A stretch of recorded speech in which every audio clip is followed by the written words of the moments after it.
66세 대학 교수의 은퇴 후 삶, 사실 준비에도 준비 못한 변화가 찾아올 때가 있더라고요.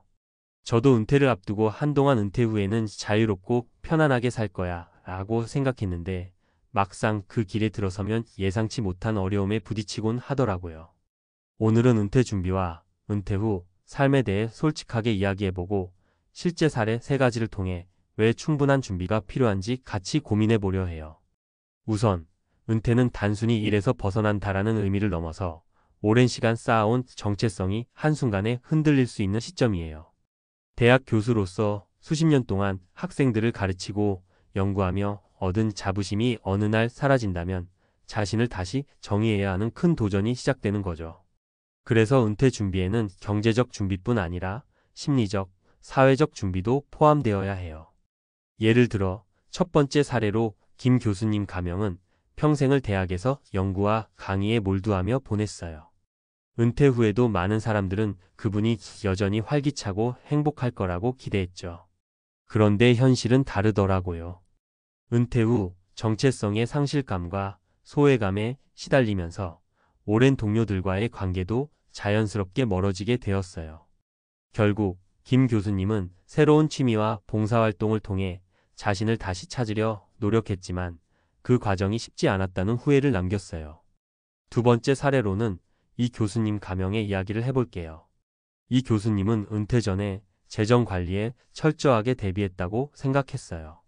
하지만 실제 은퇴 후에는 예상치 못한 의료비 부담과 생활비 증가로 경제적 어려움을 겪게 되었죠. 특히 급변하는 경제 상황 속에서 연금이나 저축만으로는 부족하다는 사실을 깨달으면서 은퇴 후에도 꾸준한 소득원을 마련하는 것이 얼마나 중요한지를 몸소 체험했어요. 이 교수님의 사례는 경제적 준비의 중요성을 다시 한번 상기시켜 줍니다. 마지막으로 세 번째 사례로 박 교수님 가명의 경험을 이야기해 볼게요. 박 교수님은 은퇴 후 가족과의 시간을 더 보내려고 기대했어요.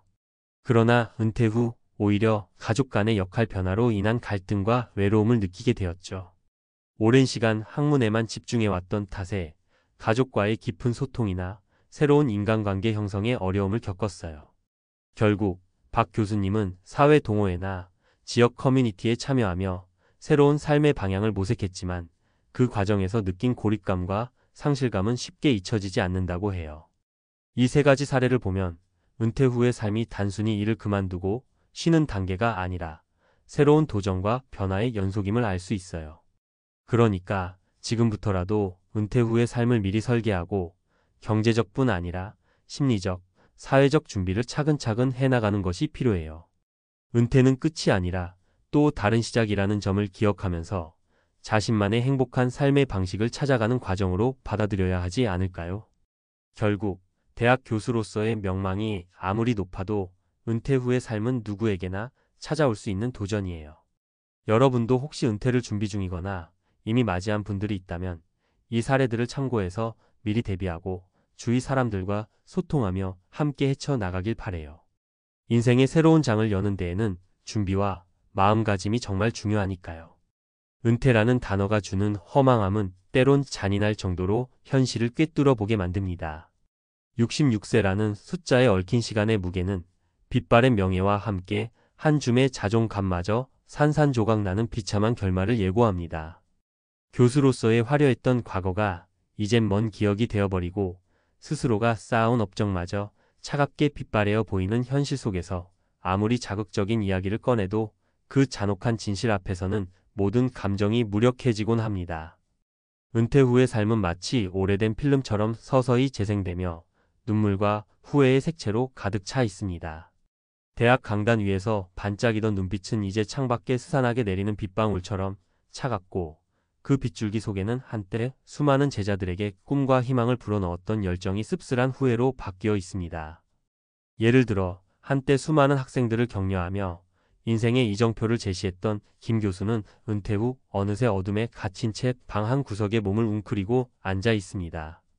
그의 눈빛 속에는 말할 수 없는 공허와 함께 마치 세상이 자신을 잊은 듯한 고독함이 서려 있습니다. 대학의 커다란 강당이 이제는 그의 이름조차 부르지 않는 잔향처럼 메아리칠 뿐 그곳에 다시는 따스한 기억은 오지 않을 것입니다. 또 다른 사례로 경제적 준비를 철저히 했다고 생각했던 이 교수는 은퇴 후 예상치 못한 의료비와 생활비 폭증에 쫓기며 하루하루가 채찍질과도 같이 지나갑니다. 과거의 화려한 연봉과 명예는 이젠 모래 위에 새겨진 그림처럼 쉽게 지워지는 허상에 불과합니다.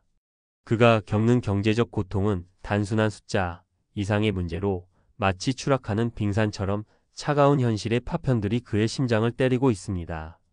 마지막으로 가족과의 시간을 꿈꾸며 은퇴한 박 교수의 경우 집안에서는 더 이상 따뜻한 미소나 위로의 말 한마디조차 찾아볼 수 없습니다. 오랜 세월 학문에 전념했던 그는 은퇴 후 가족 간의 갈등과 소외감에 시달리며 집안 구석에서 외로움에 젖은 채 침묵을 지켜야만 했습니다. 그곳에는 더 이상 웃음소리도 따뜻한 대화도 없으며 오직 비참한 현실만이 그의 발밑을 파고드는 것처럼 느껴집니다. 이렇듯 은퇴 후의 삶은 누구에게나 찾아올 수 있는 잔인한 숙명처럼 다가옵니다. 화려했던 경력과 업적이 어찌하여 한순간에 물거품처럼 사라질 수 있는지 그 이유는 단 하나, 시간이라는 무자비한 존재 때문일 것입니다. 대학 교수로서의 빛나는 명성도 은퇴 후에는 누구도 피할 수 없는 숙명의 파편 속에 흩어져 버리고 그 자리에 남는 것은 단지 고독과 후회의 잔해뿐입니다. 우리는 종종 인생의 마지막 장을 아름답게 마무리하려 하지만 실제로 그 끝은 자극적인 현실의 폭풍 속에 던져진 채 비참하게 무너져 내리는 경우가 많습니다. 눈물과 한숨, 그리고 깊은 후회의 외침이 어우러진 그 순간 모든 과거의 영광은 무의미해지고 남은 것은 스스로와의 치열한 싸움뿐입니다. 비록 은퇴라는 단어가 희망의 새로운 시작처럼 들릴지 모르나 그 이면에는 우리가 상상하지 못할 만큼의 고통과 상실이 숨어 있습니다.